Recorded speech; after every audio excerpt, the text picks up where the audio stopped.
నమస్కారం వార్తలకు స్వాగతం. ముందుగా ముఖ్యాంశాలు. మంత్రి అంబటి రాంబాబు మీడియా సమావేశం. చంద్రబాబు పవన్ కళ్యాణ్పై ఫైర్.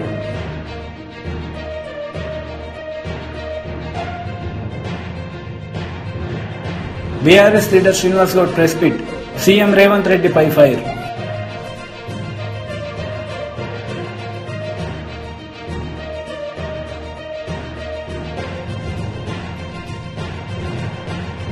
మాజీ మంత్రి కేఎస్ జవహర్ మీడియా సమావేశం. సీఎం జగన్ రెడ్డిపై ఫైర్.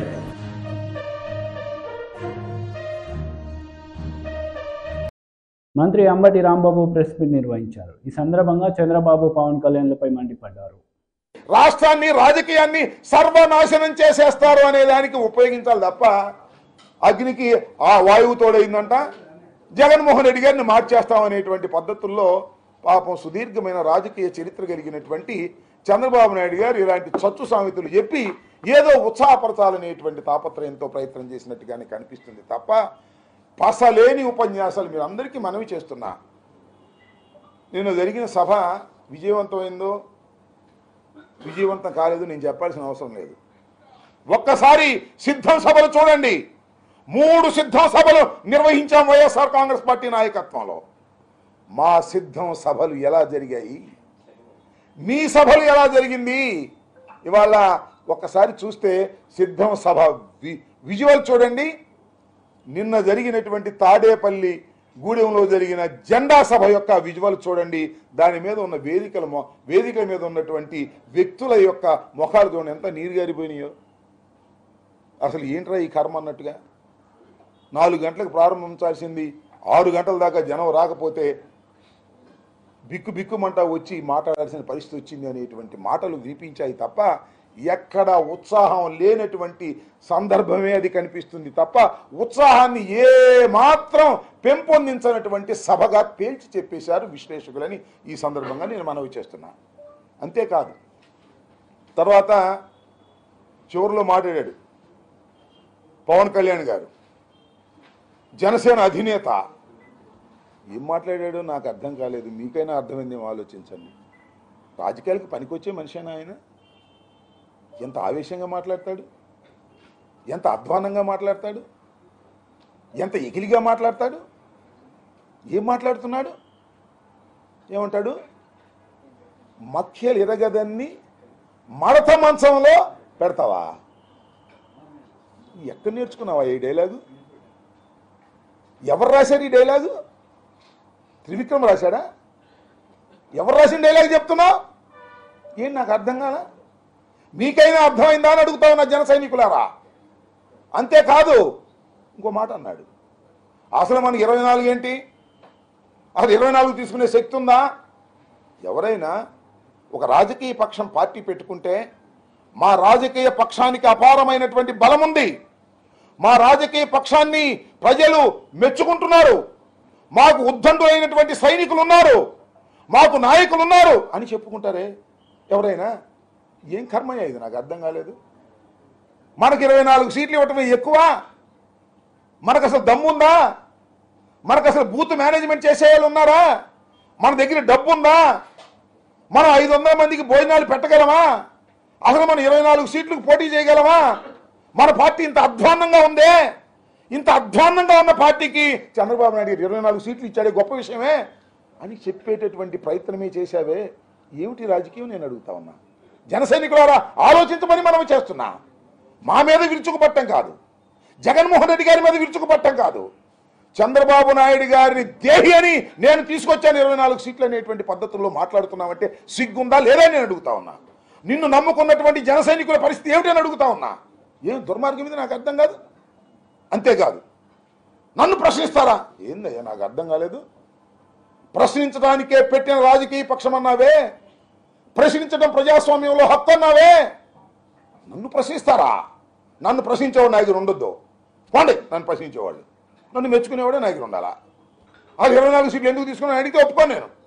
ఏమిటిది? ఈ దుర్మార్గం ఏంటి? ఈ అన్యాయం ఏంటి? ఈ అక్రమం ఏంటి? ఇదే రాజకీయాలు. నేను చాలా సందర్భాల్లో చెప్పా, ఇప్పుడు కూడా చెప్తున్నా. పవన్ కళ్యాణ్ అనే వ్యక్తి, నాకు గౌరవమే పవన్ కళ్యాణ్ గారు అంటే, నాకు ఏ విధమైనటువంటి అగౌరవం లేదు. చిరంజీవి గారి తమ్ముడు, మంచి సినిమా యాక్టరు, బ్రహ్మాండంగా సినిమాలు ఆడతాయి.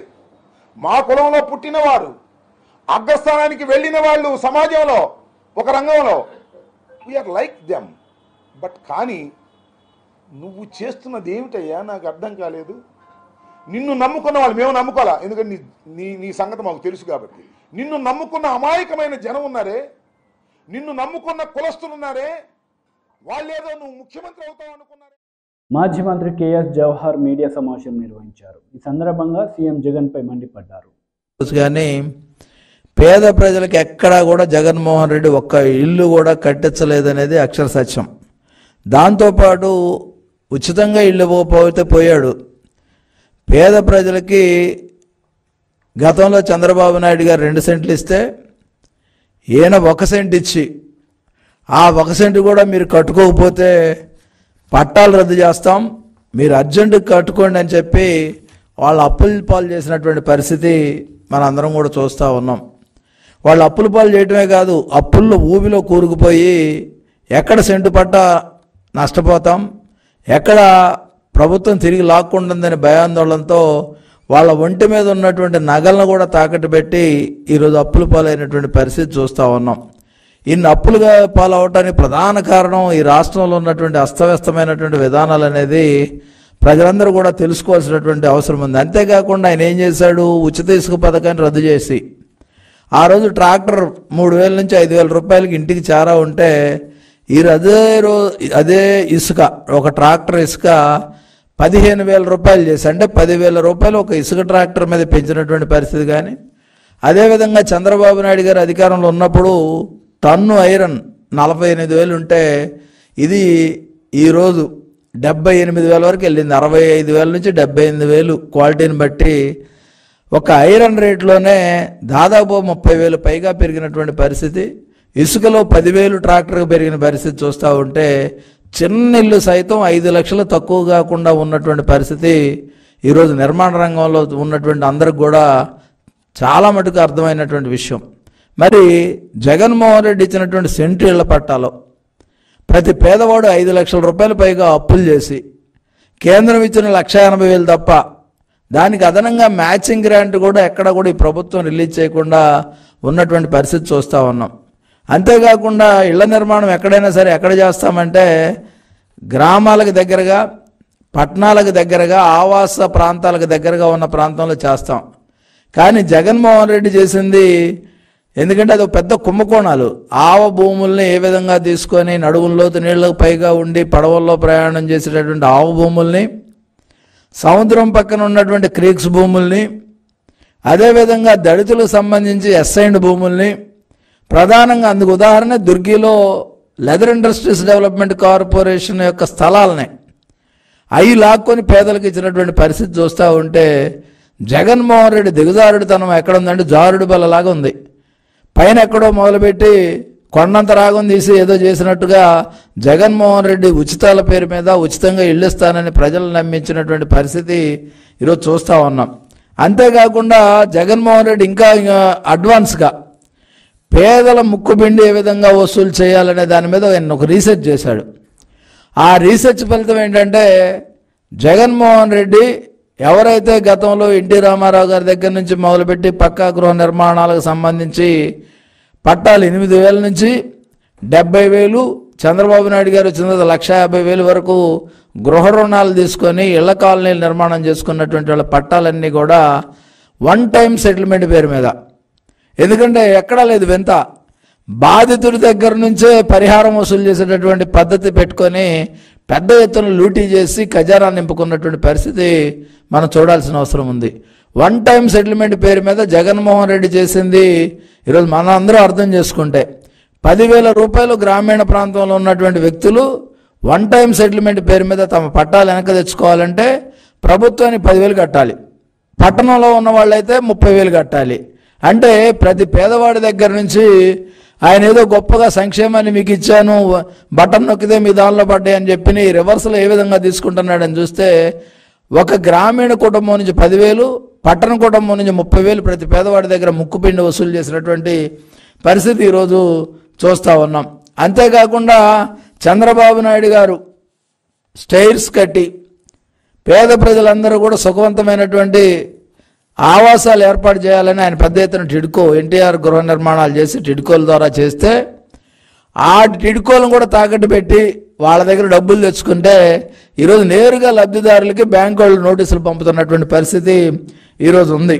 ఇలాంటి పరిస్థితుల్లో జగన్మోహన్ రెడ్డి చేసింది ఏంటంటే పేదవాడికి భూమి సేకరణ విషయంలో దగ్గర నుంచి ఇళ్ల నిర్మాణం ఉచితంగా చేపిస్తానని మోసం చేయడమే కాకుండా ఆ భూములు కూడా ఎక్కడ ఊరికి దూరంగా వెలివాడల్లాగా మురికివాడల్లాగా ఎక్కడా కూడా కనీసం 40 ఫీట్ రోడ్ అనేది లేదు. కనీసం ఒక మోటార్ సైకిల్ వెళ్తే ఇంకో మోటార్ సైకిల్ ఎదురొచ్చే పని లేదు. BRS leader Srinivas Goud press meet నిర్వహించారు. ఈ సందర్భంగా సీఎం రేవంత్ రెడ్డిపై ఆయన విరుచుకుపడ్డారు. అంతేగాని మమ్మల్ని తిట్టినంత మాత్రాన, కేసీఆర్ గారిని అన్నంత మాత్రాన పాలమూరు ప్రజలకు తెలియదా? పాలమూరు ప్రజలకు చూడలేదా? 2014 కన్నా ముందు తెలంగాణ ఏంది, 2014 తర్వాత తెలంగాణ ఏంది? మీ ఆత్మ తెలియదా? మీ ఆత్మసాక్షిగా తెలియదా? కేసీఆర్ గారిని దూషిస్తే అయిపోద్దా? కేసీఆర్ గారిని విమర్శిస్తే అయిపోద్దా? అది ఎలక్షన్ వరకు జరిగింది, ఎలక్షన్ వరకు అయిపోయింది అది కథ. కనుక మేము డిమాండ్ చేస్తూ ఉన్నాం, మేము పోయేది నష్టపోయిన దాన్ని చూసి మా దగ్గర కూడా ఇంజనీరింగ్ నిపుణులు ఉన్నారు కనుక మేము అది ఎట్లా చేయాలి, ఎన్ని రోజులు చేయొచ్చు, దీన్ని చేయకపోతే ఏం నష్టమని మేము పోతున్నాం. మీరు అక్కడ పోయి రివ్యూ మీటింగ్ పెట్టండి, ఎంత పని అయిందని అడగండి, ఎంత పని ఎన్ని రోజులు చేస్తారో చెప్పండి. అంతేగాని ఇది తెలంగాణకు కానీ, ఇది పాలమూరు కానీ, మన జిల్లాకు మామూనార్ కానీ పనికొచ్చేది కాదు. ఇచ్చిన అవకాశాన్ని సద్వినియోగం చేసుకుంటే ప్రజలు హర్షిస్తారు తప్ప కొట్లాడుకొని ఆగమాగం చేసుకుంటే కాదు, ఇప్పుడు అయ్యేది కాదు. కనుక ప్రాజెక్టులను తొందరగా కంప్లీట్ చేయాలని మేము డిమాండ్ చేస్తున్నాం.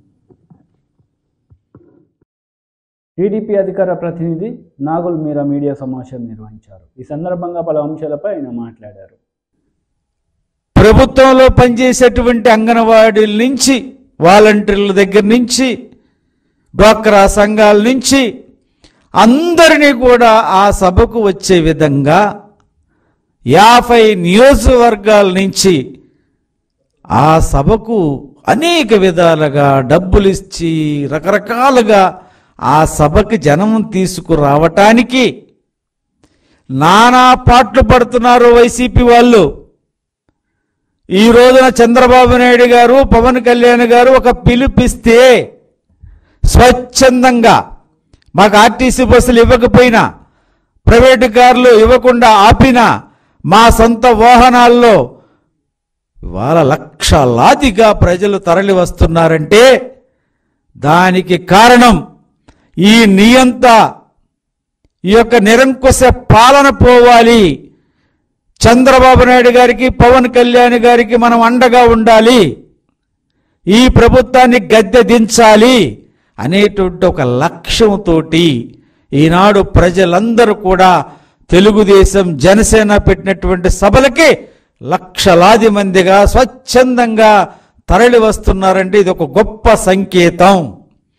ఇవాళ ప్రభుత్వం జగన్మోహన్ రెడ్డి పెట్టేటువంటి సభలకి ఎంతమంది వచ్చినా వాళ్ళకున్న టెక్నాలజీ తోటి చాలామంది వచ్చారనేటువంటి చూపించేటువంటి ప్రయత్నం చేస్తూ ఉన్నారు.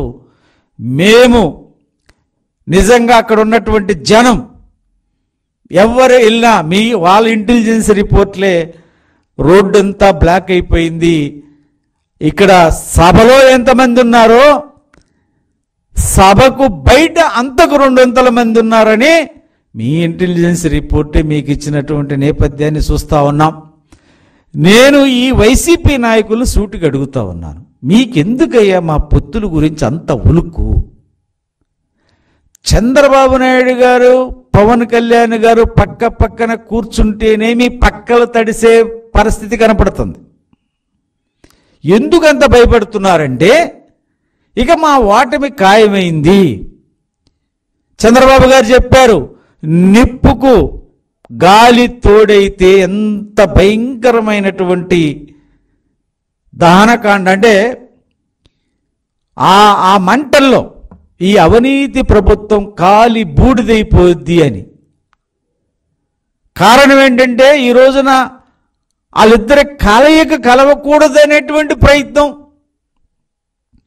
నేను అడుగుతున్న వైసీపీ నాయకుల్ని, ఇవాళ మేమెన్ని సీట్లు పోటీ చేస్తే మీకెందుకు అంత భయం? పవన్ కళ్యాణ్ గారు ఎన్ని సీట్లు చేస్తే మీకెందుకు అంత భయం? ఈరోజు పవన్ కళ్యాణ్ గారు అద్భుతంగా మాట్లాడుతూ ఉన్నారు. ఆయన నిన్న తాడేపల్లిగూడెంలో కూడా ఒకటే ప్రజలను అప్పీల్ చేశాడు. ఇవాళ మనం రాజకీయ పార్టీ పెట్టాం, ఒక గణనీయమైనటువంటి ఓట్ షేర్ ఉన్నటువంటి మన పార్టీ కేవలం సింగిల్గా కాదు. ఈ రోజున ఒక అరాచక ప్రభుత్వం ఈ రాష్ట్రం ఏలుతా ఉంది, ప్రజా ప్రయోజనాలు దెబ్బతింటున్నాయి, ఈ రాష్ట్ర భవిష్యత్తు అంధకారంలోకి వెళ్తుంది, ఈ రాష్ట్రంలో చదువుకున్నటువంటి బిడ్డలకు ఉద్యోగ అవకాశాలు లేవు, ఒక్క పరిశ్రమ వచ్చే పరిస్థితి లేదు, 8.5 లక్షల కోట్ల అప్పుతోటి ఈ యొక్క ప్రభుత్వాన్ని నడుపుతున్నటువంటి జగన్ రెడ్డి అన్నిటికీ మించి ఈరోజు జనసేన మీద, తెలుగుదేశం మీద, ఎస్సీల మీద, బీసీల మీద, ఎస్టీల మీద, మైనారిటీల మీద, పేద వర్గాల మీద జరుగుతున్నటువంటి దాడి, దోపిడీని అరికట్టారంటే ఈరోజు చంద్రబాబు నాయుడు గారు నేను కలవలసినటువంటి చారిత్రాత్మకమైనటువంటి ఆవశ్యకత ఉన్నదని పదే పదే వాళ్ళ పవన్ కళ్యాణ్ గారు చెప్తుంటే మీకు సిగ్గు లేదా అని అడుగుతా ఉన్నాను. YSRCP MP Nandigama Suresh press meet నిర్వహించారు. ఈ సందర్భంగా పలు అంశాలపై ఆయన మాట్లాడారు. పేద ఇద్దరి మీద ఓడిపోయిన వ్యక్తివి నువ్వు. అంటే తన మీద కాదు, తను పెట్టిన అభ్యర్థుల మీద నువ్వు ఓడిపోయిన వ్యక్తివి. అంటే నీ స్థితి అది, నీకున్న పరిస్థితి అది. ఎందుకంటే నిన్ను నమ్మే పరిస్థితి రాష్ట్ర ప్రజలకు లేదు. నిన్నగాక మొన్న నీ శాస్త్రాలు చూసిన తర్వాత నీ అభిమానులు, నీ నాయకులు కూడా అదే నిర్ధారించుకున్నారు, అదే గమనిస్తూ ఉన్నారు. పాతాళానికి తొక్కుతా ఉన్నావు. ఏ రకంగా తొక్కుతావు ఒకసారి చెప్పాల్సిన అవసరం నీకుంది కదా. నువ్వు ఎమ్మెల్యే కాదు, ఎంపీ కాదు, రాజకీయాల్లో ఒంటరిగా పోటీ చేసి నువ్వు 11-12 సంవత్సరాలు పార్టీ పెట్టి ఎక్కడా కూడా ఏం పొడిచిందేం లేదు, ఎక్కడా కూడా ఏమి సాధించింది లేదు. సినిమాలు తీయడానికి కూడా నిర్మాతలు భయపడే పరిస్థితి. రోజుకు 2 కోట్లు సంపాదిస్తాననే వ్యక్తి నిన్నగాక మొన్న పవన్ కళ్యాణ్ ఇళ్ళు అమ్ముకుంటున్నాడు, వాకిలు అమ్ముకుంటున్నాడు అని చెప్తే తప్పుడు ప్రచారం, ప్రజల్లో సానుభూతి కోసం విపరీతమైన ప్రయత్నాలు. సిగ్గు అనిపించాలి. ఈ వయసులో చాలా హుందాగా మాట్లాడాలి పవన్ కళ్యాణ్ అనే వ్యక్తి. నీకు కూడా 60 ఏళ్ళు దగ్గర పడతా ఉన్నాయి అనుకుంటా. ఈ వయసులో చాలా హుందాగా మాట్లాడాలా. నువ్వు మాట్లాడలేవు. ఎందుకు మాట్లాడలేవంటే నువ్వు సహవాసం చేస్తా ఉన్నది ఎవరిది? 75 ఏళ్ళు వచ్చిన ముసలి నక్కతో సహవాసం చేస్తా ఉన్నావు కాబట్టి నీకు కూడా అయ్యే లక్షణాలు అబ్బుతాయి. నీకు హరిరామ జోగయ్య గారు, ముద్రగడ్డ గారు పాపం లేఖలు రాశారు. ఎందుకంటే వాళ్ళకున్న అనుభవాలు బట్టి. మన చంద్రబాబు నాయుడు వంగవీటి మోహన్ రంగా గారిని చంపించిన వ్యక్తి, అలాంటి వ్యక్తి పొట్టన పెట్టుకున్న వ్యక్తి మనం కలిసి వెళ్ళడం కరెక్ట్ కాదు. టీడీపీకి ఏనాడు కూడా జనసేన కానీ కాపులు కానీ కలవకూడదు అనేది మా సిద్ధాంతం. కాబట్టి మేము దాన్ని వ్యతిరేకిస్తా ఉన్నామని చెప్పి వీళ్ళిద్దరు మాట్లాడుతూ ఉంటే నువ్వు సభలో వాళ్ళిద్దరిని మాట్లాడిన తీరు, పాపం పేర్లు ఎత్తలేదు కానీ నువ్వు మాట్లాడిన తీరు చాలా చాలా చాలా చాలా మంది క్లారిటీ వచ్చింది. ఏంటంటే నీకేదైనా నీకు తప్పని చెప్తే నీకు నచ్చదు. ఎందుకంటే చంద్రబాబు నాయుడు ఇచ్చే సొమ్మే ముఖ్యం కాబట్టి వీళ్ళందరినీ జెండాల కూలీల కింద మార్చడం నీ ఉద్దేశం కాబట్టి జెండాల కూలీల కింద పాపం అభిమానులు మార్చావు, నిన్ను నమ్మిన నాయకులు మార్చావు. నిన్న నువ్వు కూడా మారిపోయావు. చంద్రబాబు జెండా పట్టుకొని, అంటే నీకు జెండా లేకపోగా చంద్రబాబు జెండా పట్టుకొని నువ్వు ఊపడం, నీ జెండా పట్టుకొని చంద్రబాబు నాయుడు ఊపడం అంటే చాలా అవమానకరమైన విషయం. మీరు ఏ స్థితిలో ఉన్నారో అర్థం చేసుకోవాల్సిన అవసరం ఉంది. అలాగే జగన్మోహన్ రెడ్డి గారి గురించి మాట్లాడుతూ జగన్మోహన్ రెడ్డి గారు బాబాయిని చంపించిన వ్యక్తి అని మాట్లాడినావు నువ్వు నిన్న. బాగా ఒకసారి పిన్ చేసుకొని చూసుకో ఒకసారి. వాస్తవాలు నీకు తెలుసు. స్ట్రీట్ వ్యక్తులు అంటే వీధుల్లో తిరిగే వ్యక్తులు, తాగుబోతులు, తిరుగుబోతులు మాట్లాడే మాటలు కూడా నీకు సరిపోల్చలేం. ఎందుకంటే నీ భాష అట్లా ఉంది, నీ ప్రవర్తన, నీ భాష అట్లా ఉంది. ఆల్రెడీ కేసు నడుస్తూ ఉంది. ఎవరు దొంగలో నీకు తెలుసు, చంద్రబాబు నాయుడు చేయించాడని నీకు తెలుసు, చంద్రబాబు నాయుడు పాత్ర ఉందని తెలుసు, టీడీపీ వ్యక్తులు చేశారని నీకు తెలుసు. అయినప్పటికీ కూడా జగన్మోహన్ రెడ్డి గారి పైన ఆపాదించి అది నిజమైపోద్దా? వాస్తవం చెప్పు. సినిమా యాక్టర్ ఉదయ్ కిరణ్ ఎలా చనిపోయాడు? పవన్ కళ్యాణ్ అనే వ్యక్తి దీనికి సమాధానం చెప్పాల్సిన అవసరం ఉంది. నీ హింస వలన తనని అన్ని రకాలుగా అడ్డుకొని, తనకి ఏ అవకాశాలు రాకుండా అడ్డుకొని పూర్తిగా డిప్రెషన్లోకి వెళ్ళిపోయే రకంగా చేసి పవన్ కళ్యాణ్ అనే వ్యక్తి, తను చావు కారణమైన వ్యక్తి పవన్ కళ్యాణ్. ఇంకా కావాలి వివరాలు? జగన్మోహన్ రెడ్డి గారు చెల్లిని పంపించారు, తల్లిని పంపించేశాడని చెప్తా ఉన్నావు. నీకేదో మంచి భాష వచ్చని మాట్లాడుతూ ఉన్నావు. నేను చాలా పద్ధతిగా మాట్లాడతాను, పద్ధతి నేర్చుకోవాలని జగన్మోహన్ రెడ్డి గారి గురించి చెప్తా ఉన్నావు. నా ఫ్యామిలీ గురించి మాట్లాడుతూ ఉన్నారని చెప్తా ఉన్నావు. వాస్తవానికి గమనించు. మీ అన్నగారు పిఆర్పి పెట్టినప్పుడు, ప్రజారాజ్య పార్టీ పెట్టినప్పుడు మీ అమ్మగారిని, మీ అన్నగారిని, ఆ పాపని, అన్నగారి కూతురైన పాపను కూడా మీడియాల్లో ఏబిఎన్ వాళ్ళు చేసిన రోత నీకు గుర్తుందా? చంద్రబాబు నాయుడు మాట్లాడిన మాటలు గుర్తున్నాయా? అసలు నీ సిగ్గు అనేది ఉందా?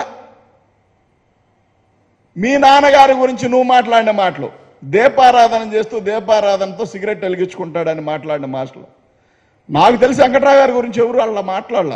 ఆయన గురించి అంత అసలు బ్యాడ్ అనేది లేదు నాకు తెలిసిన దాంట్లో. కానీ నీ సొంత ప్రయోజనాల కోసం మీ అన్నని తప్పుగా చిత్రీకరించుతావు, అవసరమైతే ఫ్యామిలీని తప్పుడుగా చిత్రీకరించుకుంటావు, ఎదటివాడు ఎవడైనా తప్పుడోడే అనుకునే భావం నీలో కనిపిస్తూ ఉంది. నిత్యం కనిపించలా నీకు పవన్ కళ్యాణ్? నీ అభిమానులను తాకట్టు పెట్టావు. వాడు పాపం 24 గంటలు కష్టపడి నీ ఫ్లెక్సీలు కట్టడం, నీ జెండా పట్టుకోవడం, వాళ్ళకి ఆనందపడటమే తెలుసు. కానీ మంత్రి పేర్ని నాని మీడియా సమావేశం నిర్వహించారు. ఈ సందర్భంగా పలు అంశాలపై ఆయన మాట్లాడారు. కూడా దాన్ని జెండాల సభ కదా, ఒక జెండా కాదు కదా సభ, 2 జెండాల సభ అది.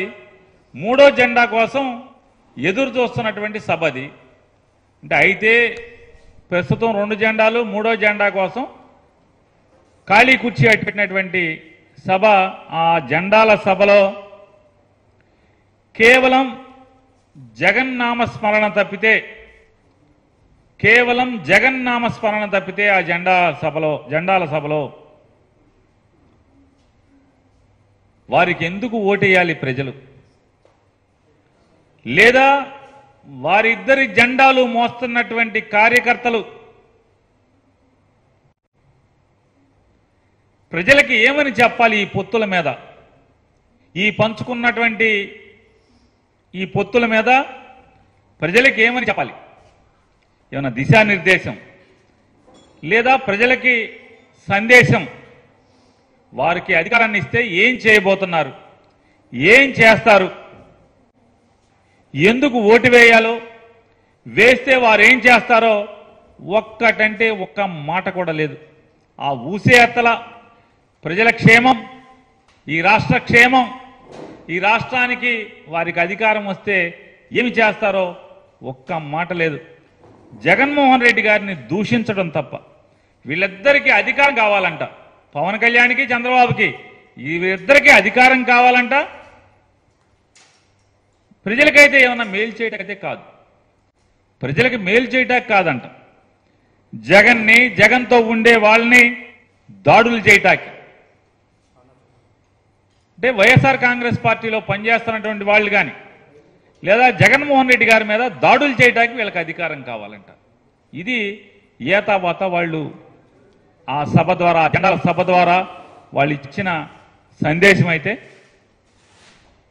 కనీసం 2014 నుంచి 19 దాకా చంద్రబాబు నాయుడు, పవన్ కళ్యాణ్ ఇద్దరి ప్రభుత్వం, ఇద్దరూ కలిసి అధికారంలో ఉండగా రైతులకు, మహిళలకు, విద్యార్థులకు, నిరుద్యోగ యువతకు, బీసీలకు, ఎస్సీలకు, ఎస్టీలకు, మైనార్టీలకు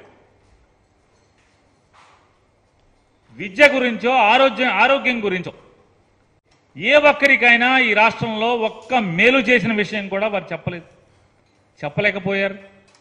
ఈ రాష్ట్రానికి 5 ఏళ్లు అధికారాన్ని ఇస్తే, పవన్ కళ్యాణ్కి, చంద్రబాబు నాయుడు గారికి ఇద్దరికి కలిసి అధికారాన్ని ఇస్తే ఒక్కటంటే ఒక్కటి ఈ రాష్ట్రానికి మేలేమన్నా చేశారంటే ఒక్క మాట కూడా చెప్పలేకపోయారు.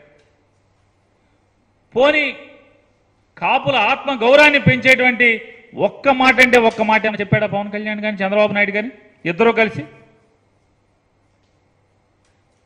కాపులు ఓట్లు కావాలి, కాపులు జెండా మోయాలి, తెలుగుదేశం జెండా. కాపుల ఆత్మగౌరవాన్ని పెంచేటువంటి ఒక్క మాట కూడా వాళ్ళు ఏమైనా మాట్లాడారా? ఆత్మాభిమానాన్ని చంపుకుని తెలుగుదేశం పార్టీ మాత్రం జెండా మోయమని మాత్రం చెప్తున్నారు ఇద్దరు కలిసి. ఏతవాదాలు చెప్పేది ఇది. ఆయన పవన్ కళ్యాణ్ గారు చాలా అసలు మామూలుగా సినిమా డైలాగులన్నీ కూడా పట్టి చంద్రబాబు మాట్లాడుతుంటే వెనక కుర్చీలో కూర్చుని ప్రాక్టీస్ చేసి ఈ డైలాగ్ ఇట్లా చెప్పాలి, ఇట్లా చెప్పాలని చెప్పిన మాటకి అంటే సినిమా షూటింగ్ యాక్షన్ అని చెప్పే ముందు కుర్చీలో కూర్చుని మాట్లాడుకున్న. వార్తలు ముగించే ముందు ముఖ్యాంశాలు మరోసారి. మంత్రి అంబటి రాంబాబు మీడియా సమావేశం, చంద్రబాబు పవన్ కళ్యాణ్పై ఫైర్.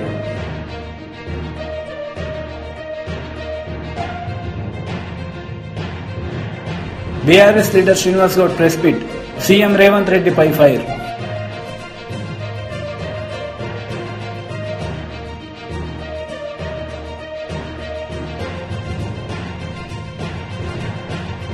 మాజీ మంత్రి కేఎస్ జవహర్ మీడియా సమావేశం, సీఎం జగన్ రెడ్డిపై ఫైర్.